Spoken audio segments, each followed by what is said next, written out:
Hey guys, welcome back to 50 Days of AFL Fantasy. Today we're talking about Christian Salem and the Melbourne Demons defensive stocks. So, Christian Salem has been a stalwart at the Demons defensive line for the last 10 years or so.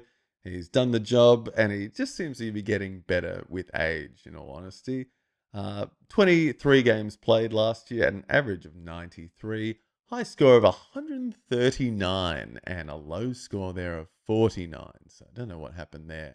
But turned up 8 times and went over that 120 mark 3 times last year to finish, with that average of 93, which was nothing to sneeze at. I think he really made the backline his own. He was either taking kick-ins or he was on the end of kick-ins. Like, there was no other way about it last year. He was the defensive man that they wanted the ball in the hands of, running it out of defense. So we obviously saw Jake Bowie take a big bump up last year, but he has gone down with that injury. I think it was a foot injury just before Christmas, and he's going to be out for the first 5 or 6 months, or first half of the year at least, the regular season.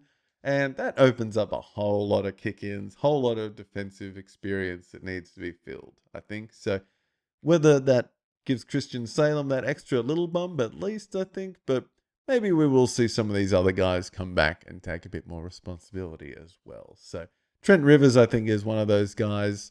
I think he was going to be in the midfield, but with the shake-up and now with Jake Bowie going down, I think he will be back maybe taking kick-ins or in the defensive half a little bit more.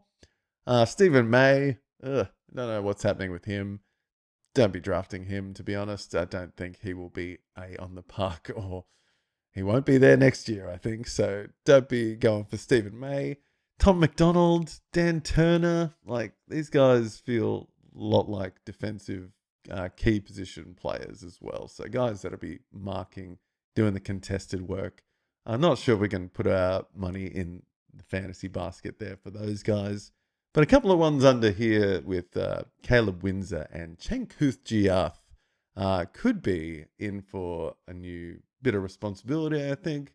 Windsor, upcoming, big draft pick from a few years ago. I think he's got that big wingman role and defensive mindset about him that, maybe we'll see him get the kick-in role that Jake Bowie has left open with his injury this year.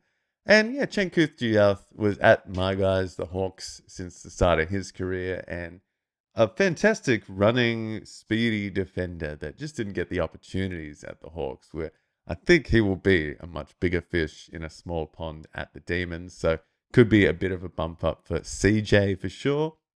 Jake Lever, Blake Howes, a lot of not quite regular names in the couple of defensive stocks here. Jake Lever will be there, sorry, but I don't know about a few of these guys. Howes, Moniz, Wakefield, Jed Adams, Oscar Berry. Not too sure about those guys, but Xavier Taylor was a pretty high draft pick from this year. I think he's a little bit more of that key defender as well, but very mobile, still very young. See how he goes. Still a first year, not expecting much from him. But I think as far as the defense of the Demons go, it's going to be a very interesting year and could be, I don't know how it's going to go for him, but I reckon we'll be seeing Christian Salem taking a lot of the kick-ins, and I think the Demons, to be honest, in for another rough year on the ladder. I think they could be having the ball in the defensive half a lot this year. So Christian Salem expecting a little bit of a bump, and not a bad defender to have as a D1. And if you get him at D2, you are laughing for Christian Salem.